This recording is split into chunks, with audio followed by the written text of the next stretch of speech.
Marielle? Drake's voice cracked like glass. She froze, hands still tangled in Gabriel's shirt, his mouth pressed against hers. The sound of their kiss broke cleaner than any confession could. Gabriel turned first, guilt flickering into arrogance. "Guess you finally figured out what family really means," he said.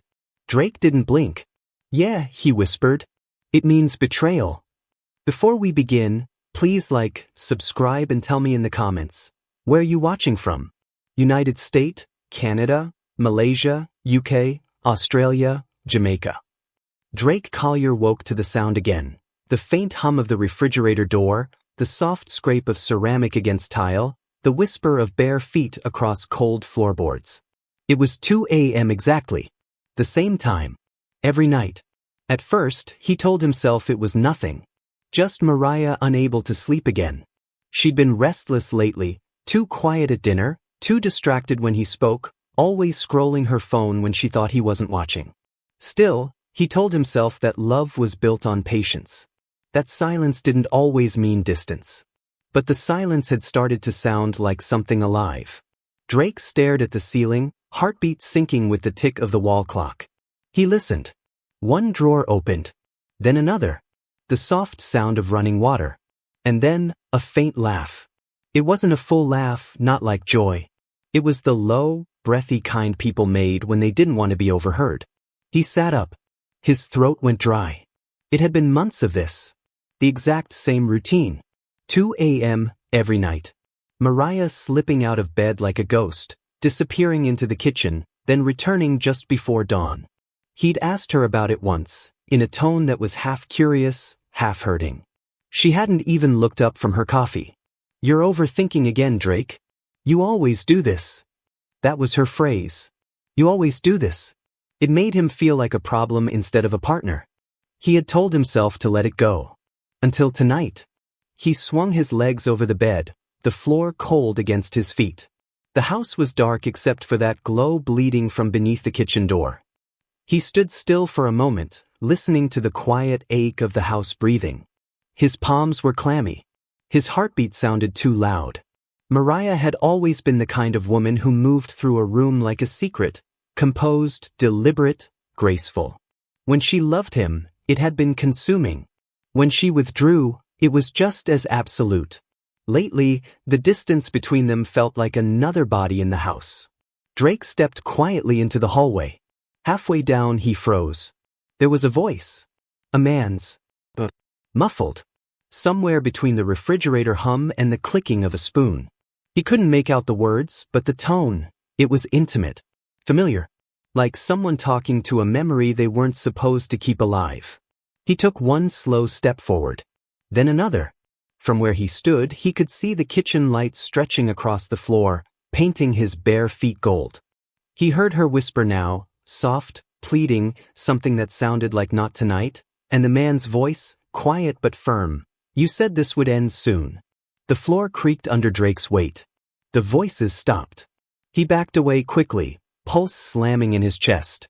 He slipped into the hallway bathroom, locked the door, and pressed his ear against the wood. Nothing. Only silence. Then footsteps, light, measured. He saw her shadow glide past the door. Then the bedroom door clicked shut. He stood there for a long minute, breathing through his teeth, his reflection pale in the mirror. His mind scrambled for logic. Maybe she was on a call. Maybe it was the television. Maybe it was nothing. But his gut, the same gut that had once told him she loved him, knew better. When he finally returned to bed, Marielle was already under the covers, her breathing slow, almost too perfect. "You okay?" she murmured without opening her eyes. "Yeah," he said softly. "Just couldn't sleep." She rolled over, facing away from him. "You worry too much." He lay there until the first hint of dawn bruised the curtains. He didn't sleep. He just stared at the ceiling, counting every heartbeat, every lie, every unanswered question that had been quietly multiplying inside their home. That morning, over breakfast, Marielle hummed to herself as she poured coffee. She looked radiant in the kind of way that used to make his heart ache. Now, it only made his stomach twist. "You're quiet," she said, smiling faintly. "Didn't sleep much," he replied. "Bad dreams?" Something like that. She touched his hand briefly, warm, casual. You should take melatonin. Helps me sometimes. He watched her sip her coffee, the steam fogging her lashes, her wedding ring catching the morning light. The small, silver band looked heavier than he remembered. When she stood to rinse her cup, he noticed her phone lying face down on the counter. The screen lit up once. A text preview flashed across it. The name at the top read, Gabe. His brother. The hair on his arms stood up. Before he could move, she picked up the phone, pressed the lock button, and turned to him with that perfect, disarming smile. Don't forget, she said. Gabriel's coming by later to help you fix the garage door. He nodded slowly, his chest tight. Right, he said. The garage door. That day at work, every siren he heard, every heartbeat of the ambulance, sounded like that whisper from the kitchen. By the time he got home, the garage door was fixed. Marielle was laughing with Gabriel on the porch, the kind of laugh that hit somewhere deep and wrong in his chest. That night at 2 a.m., the sound returned. The same footsteps. The same glass. The same whisper. Only this time, Drake sat up, eyes open, and whispered to himself, "Tonight, I find out." He didn't know what he would see. He only knew that the truth, whatever shape it took, was already alive in the walls. Beat of silence, faint static hum. And if you've ever ignored your own gut when something felt off, if you've ever trusted someone who used your love as a cover for their lies, then you already know how this story ends. Don't leave yet. Subscribe to this channel, stay with us, and watch what happens when 2 a.m. stops being the hour of silence and becomes the hour of truth. The next morning, the Colorado sun rose over the pines in a way that made everything look ordinary again. White light on frost, coffee steam curling like breath. But ordinary had left Drake's life sometime around 2 a.m. Marielle moved through the kitchen in her robe, humming something low and sweet as she scrambled eggs. She looked like every magazine picture of a peaceful wife, barefoot, golden light on her face. Drake leaned in the doorway, watching her. Every movement looked deliberate now, choreographed. "Sleep any better?" she asked, not looking up. "Didn't try much." She smiled at the skillet. "You should. You look exhausted." He didn't answer. He thought about how her voice sounded different in daylight. Sharper, higher, like she'd switched frequencies. Last night it had been soft, weighted, secretive. When he sat down, she placed a plate in front of him. Eggs, bacon, toast, coffee. She still cooked for him. Still kissed his cheek. Still played the part. It was almost beautiful, the way people could hide inside routine. By 9, Gabriel's truck pulled into the driveway. Same silver Ford, same muddy tires from his work at the construction site. Drake stepped outside before Gabriel could ring the bell. "Garage door's fine," Drake said, folding his arms. Gabriel grinned like he always did. Marielle said it's sticking again. "Thought I'd take a look."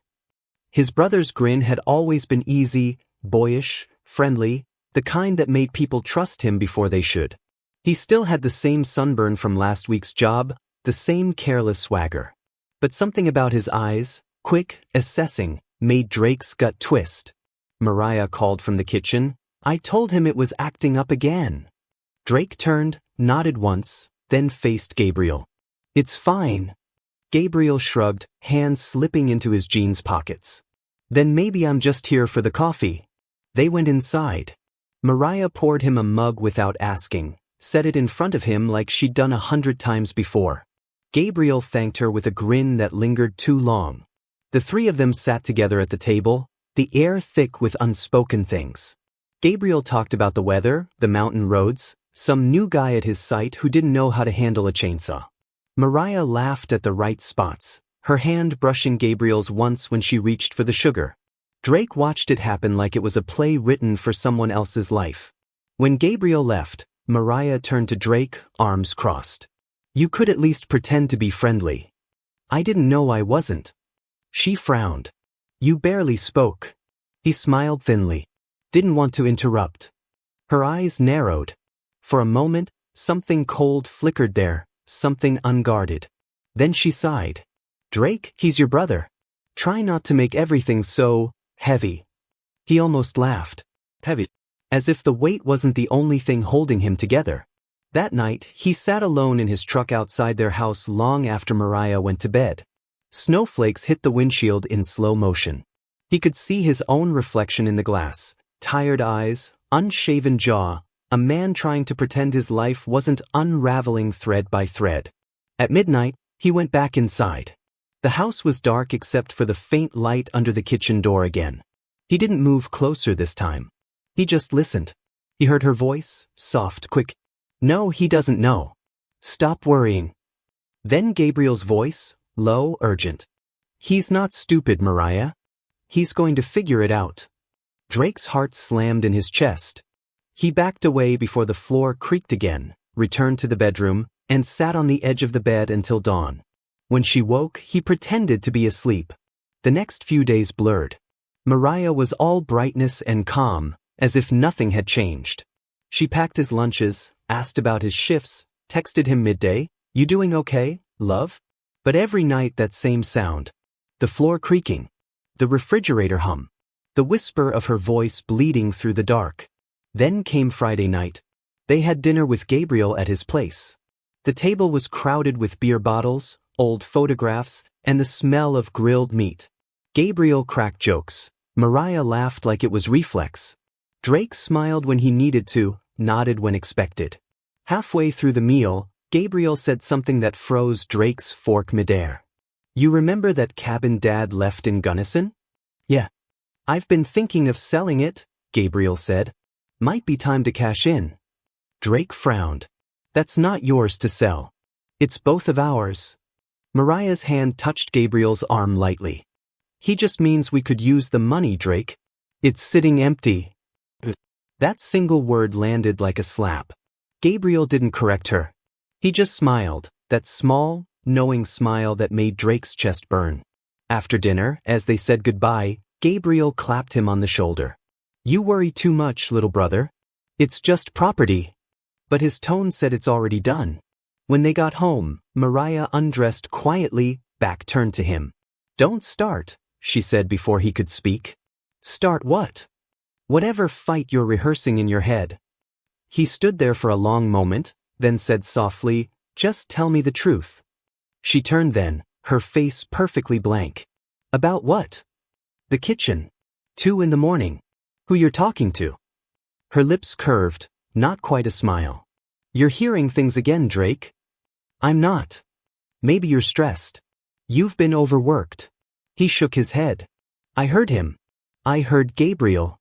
Her eyes glinted, sharp and dangerous now. "You think I'm sneaking around with your brother? That's insane. Then tell me why you whisper his name in the dark." She stepped closer, voice dropping. "Because he's family. Because he checks on me when you're too tired to. Because he listens." Drake's stomach twisted. "So I'm the problem now?" "You've always been the problem," she whispered. "Always." The words hit harder than he expected. She turned away before he could respond, crawling into bed with the grace of someone done caring. He didn't sleep that night. He sat in the living room, staring at the shadows under the door. When dawn came, he checked the cabin deed online. His stomach sank. The document had been transferred. 2 signatures, Gabriel Collier. Marielle Collier. His own signature was there too, but it wasn't his. He printed the file, stared at the ink, the curve of the letters that looked almost perfect. Almost. By the time Marielle came downstairs, he'd already folded the paper and slipped it into his jacket pocket. She kissed his cheek, poured coffee like nothing had changed. "Be careful driving today," she said. "I will," he answered quietly. "Always do." He drove past his shift that morning, parked by the frozen lake outside town. The sun broke through thin clouds, scattering light across the ice. He sat there gripping the steering wheel until his knuckles went white. The betrayal wasn't just emotional, it was calculated. A setup. The trap. And now he knew why Gabriel's voice had sounded urgent that night. "He's not stupid, Marielle. He's going to figure it out." Drake finally had. And for the first time, the fear gave way to something else. Not anger, not despair. Purpose. That night, he would follow her again. Not as a husband looking for answers, but as a man preparing for war. The wind howled through evergreen that night, rattling branches against the window panes like fingers begging to be let in. The house was colder than usual, silent, waiting. Drake lay awake, watching the clock's red numbers bleed across the darkness. 1:58 a.m. He'd been ready since midnight. No more guessing, no more doubts. Tonight he would follow her. Marielle stirred beside him, then sat up slowly. She didn't know he was awake. She swung her legs out of bed, her robe whispering across the sheets.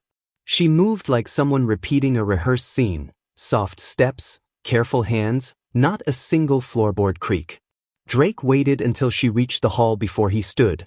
The house smelled faintly of coffee and something metallic, like cold iron. He followed her down the hallway, every nerve alive. The air seemed thicker near the stairs, heavy with secrets. The kitchen light was on. He crouched near the doorway, his shadow long against the wall.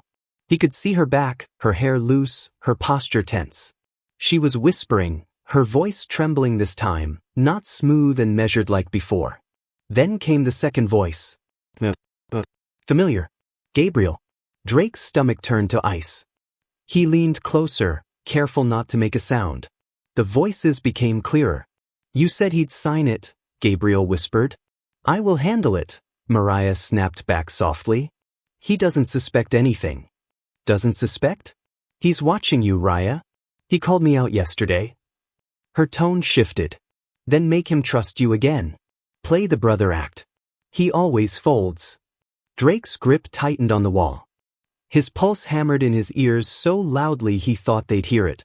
He leaned just far enough to see them both. Marielle standing by the counter, phone in her hand, speaker on. Gabriel's voice filled the room through the device. Once the account clears, we're done, Gabriel said. No more waiting. Marielle glanced toward the stairs. Drake pulled back just in time, breath caught in his throat. She exhaled shakily, turned off the light, and ended the call. He waited until she climbed back upstairs before stepping into the kitchen. The tile was cool beneath his feet. Her phone was still on the counter, its screen dark. He unlocked it with the code he'd known for years, her birthday. The call log glared at him. Gabriel, 45 minutes. He scrolled further, hundreds of messages. Codes, transfers, invoices. Words like liquidate, wire, signatures. He set the phone down slowly, his chest rising and falling like a wave building in the dark. He didn't remember walking to the sink. He only remembered gripping its edge until his knuckles went white. A sound behind him made him turn. Marielle stood in the doorway. Her expression was unreadable. No guilt, no fear, just calm calculation.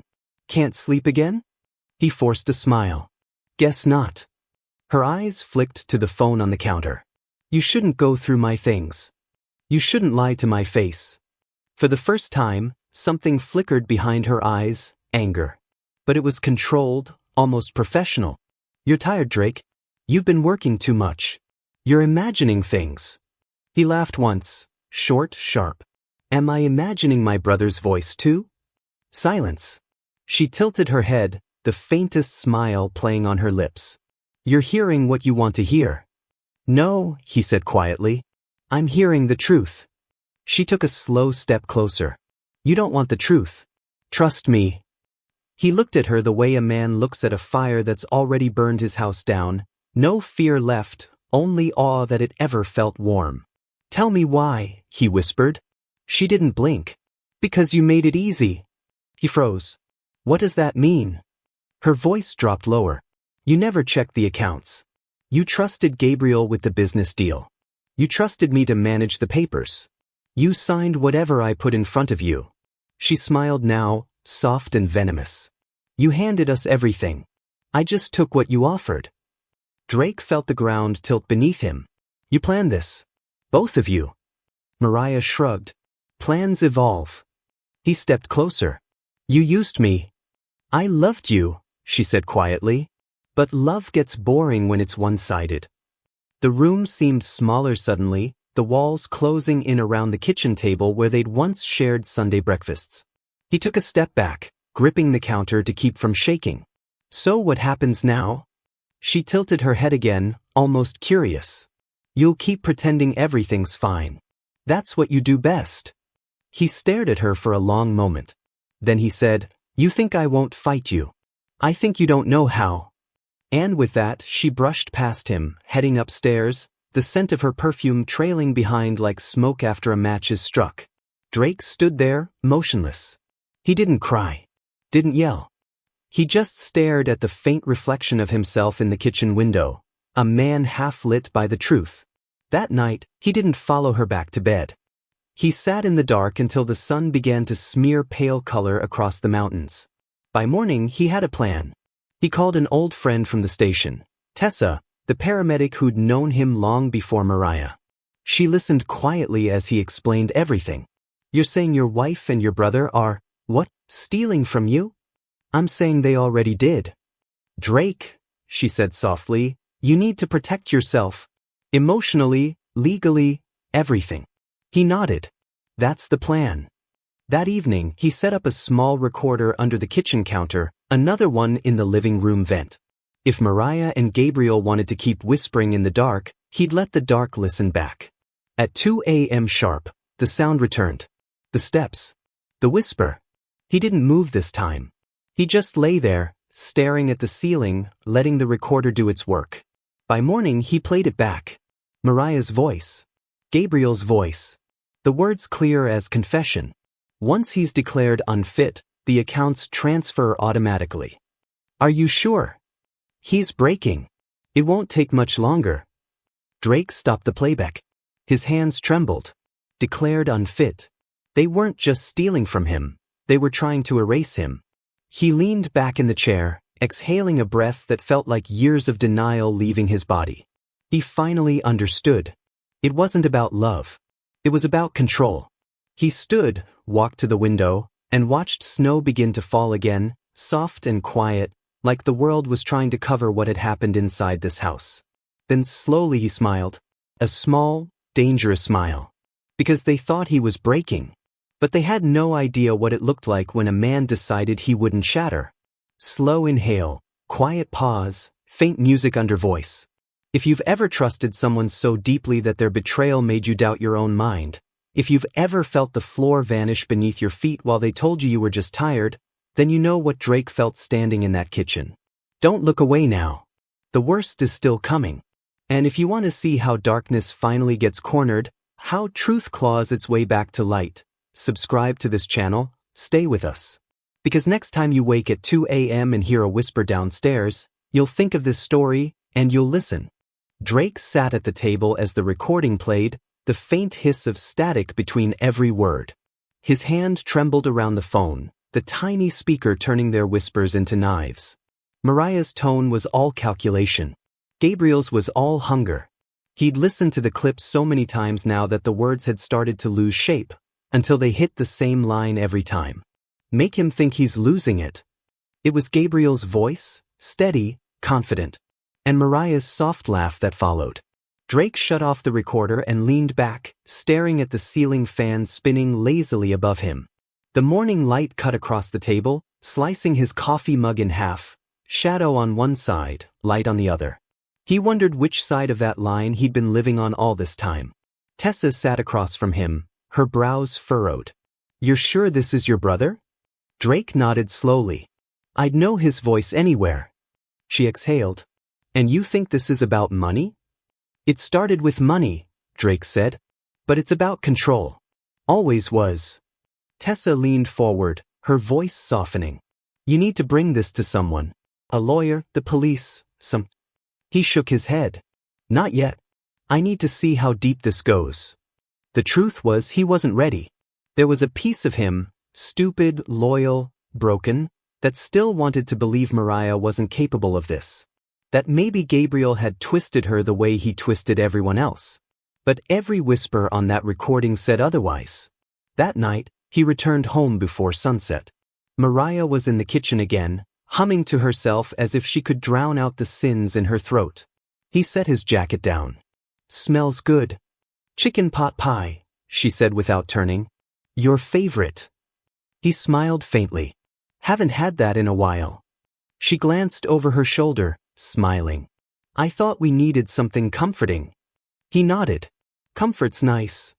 They sat together at the table just like old times. She talked about groceries, the neighbor's new puppy, and the weather. Ordinary things. The kind of talk that built illusions. He watched her hands, steady, elegant, unflinching. The same hands that had forged his signature, that had pressed record on a phone call meant to end him. Halfway through dinner, her phone buzzed on the counter. She reached for it, quick as a reflex. Drake saw the name flash before the screen dimmed. Gabriel. He kept his expression neutral. He's calling late. She froze for half a second. He's working overtime. Yeah, Drake said softly. He always is. After dinner, she kissed his cheek, told him she loved him, and went upstairs. He waited. At 2 a.m. sharp, the sound returned. Footsteps. The faint murmur of her voice. But this time, Drake didn't follow quietly. He walked straight into the kitchen, phone in hand, still recording. Marielle froze mid-sentence, phone to her ear. Who are you talking to? Drake asked calmly. She blinked, then smiled that same perfectly rehearsed smile. No one. Gabriel? Her jaw tightened. You need to stop this. He stepped closer. Stop what? This paranoia. This obsession. He laughed under his breath. You mean the one where my wife and brother try to erase me? Her expression faltered. Just a flicker, but enough. He held up his phone and pressed play. The recording echoed through the kitchen. Once he's out of the picture, we can clean everything. Mariah's color drained. You went through my things. I went through hell first, Drake said. Her voice dropped to a hiss. You don't understand what's at stake. Try me. She stared at him for a long moment, the air between them sharp and alive. Then she laughed, low, bitter, unhinged. You think you're the victim here? She whispered. You think you didn't do this to yourself? Drake frowned. What are you talking about? You trusted Gabriel with everything. You ignored me when I said he was dangerous. You handed him the passwords, the accounts, the paperwork. You made it so easy. I just helped the inevitable. So you joined him. I survived him, she snapped. There's a difference. Her eyes glistened, not with guilt, but something like justification. You think I wanted this? I wanted security. I wanted out of this empty marriage. You gave him power and he used it. I just decided to use it better. Drake felt the world tilt again. You could have left. And give up the house? The money? My life, she said, laughing once. No, Drake. I'm smarter than that. The words landed like glass shattering. He took a slow breath, his voice steady. You're right. You are smarter. She blinked, thrown off by the calm in his tone. He slipped his phone onto the counter. Which is why you'll understand that I already sent those recordings to my lawyer. For the first time, she went completely still. You're lying. Try me, he said again, his voice low and final. Her eyes darted toward the door, then back to him. You don't know what you've started. He nodded once. Oh, I do. The phone on the counter buzzed. Gabriel again. Drake picked it up and answered, putting it on speaker. Marielle? Gabriel's voice. You there? Drake's tone was calm, almost gentle. No, brother. It's me. A long pause. Then, Drake, we can talk about this. Sure, Drake said. Come over. Let's talk. Gabriel hung up. Mariah's face twisted. What did you do? What you taught me, Drake said. I planned ahead. He stepped past her and walked upstairs, leaving her frozen in the kitchen, the hum of the refrigerator filling the silence where her control used to be. By dawn, Gabriel's truck pulled into the driveway. Drake stood in the doorway, hands steady, the same calm he used on trauma calls running through his veins. Gabriel got out, his smile strained. You don't want to do this, little brother. You already did, Drake said. Behind him, Marielle appeared in the hall, pale, trembling. Gabriel looked at her, then back at Drake. You sent the recordings? Drake nodded. And the documents. Every forged signature. Every transfer. For once, Gabriel had no words. He turned to Marielle, his voice sharp. You told me you deleted them. Marielle shook her head quickly. I He tricked me. Their voices rose, clashing, unraveling. Drake stood between them, silent, watching the empire they built on lies collapse right in front of him. Then, faintly, he heard sirens in the distance. Gabriel's eyes widened. You called the cops? Drake didn't answer. He didn't have to. Marielle backed away, her voice cracking. You'll ruin everything. No, Drake said softly. You did. If you've ever handed your trust to the wrong person, if you've ever mistaken comfort for safety, then you understand that moment when Drake stopped begging to be believed and started demanding to be seen. People say truth sets you free, but sometimes it sets the guilty on fire first. Drake hadn't planned to walk in that night. He'd told himself he'd wait, let the police handle it, let evidence do the talking. But plans are theories. Pain doesn't wait for logic. It was just before midnight when he heard the front door creak. He looked out from the upstairs landing and saw Marielle, hair loose, coat half-buttoned, barefoot. She wasn't alone. Gabriel's hand rested on her lower back like it belonged there. They moved through the house as if it were theirs already, whispering, laughing quietly, their breath visible in the cold air. Something inside Drake snapped, quietly, without violence, like a lock clicking open. He walked down the stairs slow, each step deliberate, his bare feet silent against the wood. He reached the kitchen doorway and stopped. Marielle turned toward Gabriel, their faces close enough to share a single exhale. His brother murmured something against her hair. She smiled.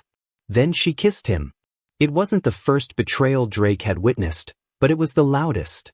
The clatter of the house, the ticking clock, the hum of the fridge, the scrape of Gabriel's boot on tile, sounded like a drumbeat under his skin.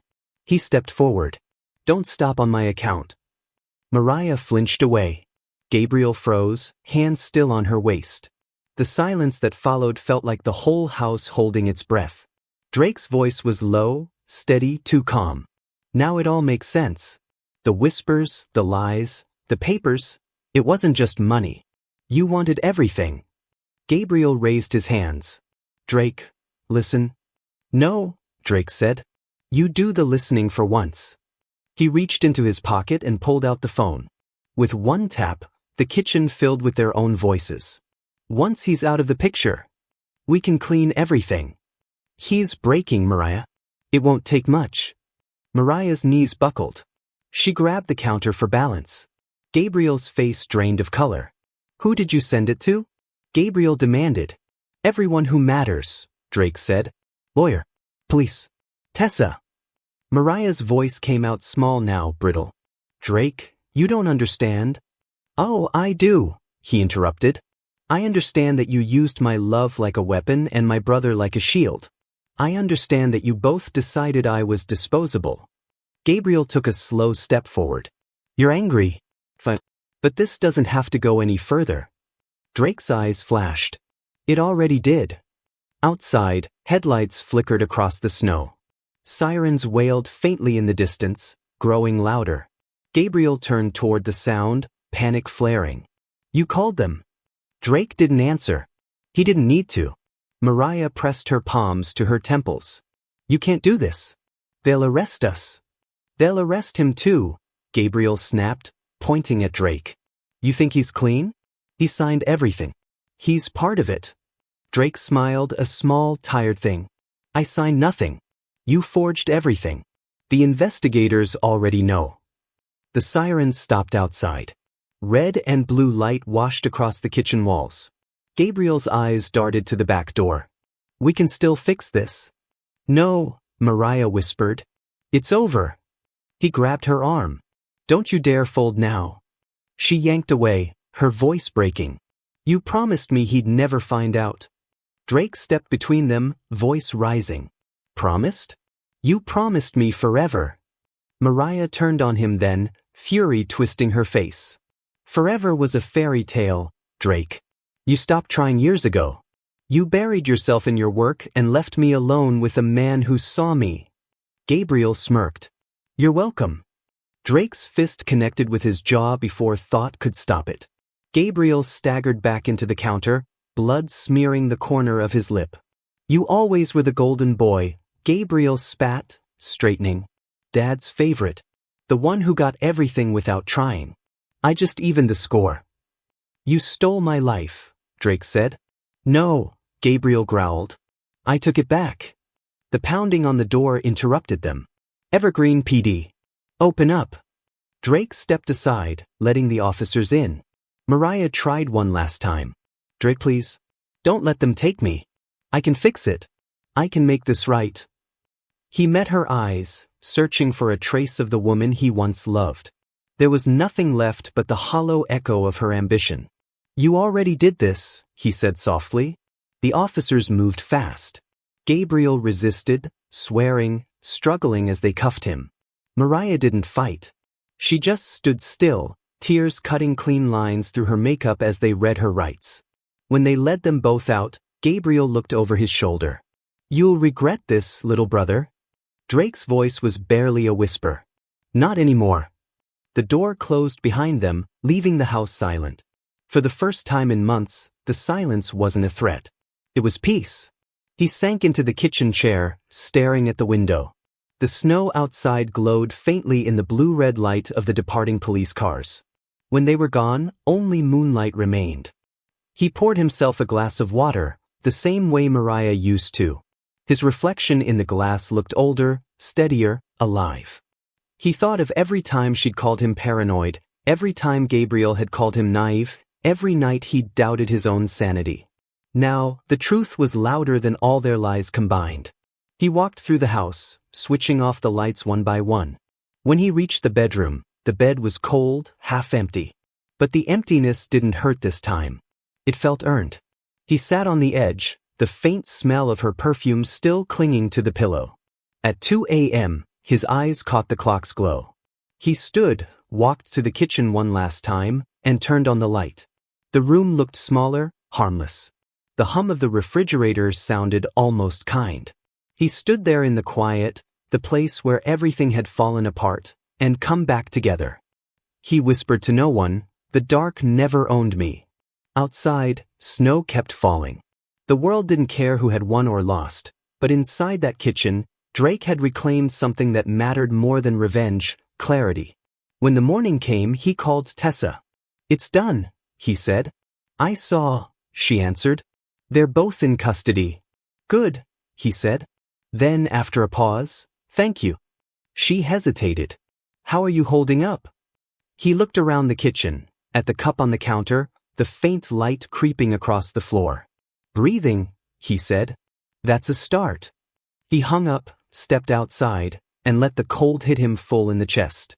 For the first time, it didn't sting. It cleansed. The mountain air smelled sharp and alive, and for a heartbeat he almost felt grateful. Grateful for survival. For truth. Even for the pain that had finally stopped lying. He went back inside, turned off the last light, and let the darkness settle around him, not as a threat, but as a promise. Because once you've seen what hides in the dark, you never fear it again. And somewhere, in another quiet house at another impossible hour, someone else was probably awake, wondering what that sound downstairs really was. If you've ever mistaken love for safety, if you've ever trusted someone enough to hand them your peace, only to watch them turn it into a weapon, then you know what it means to stand in that kitchen at 2 a.m. It's not the darkness that breaks you. It's what you refuse to see. So turn on the light. And stay.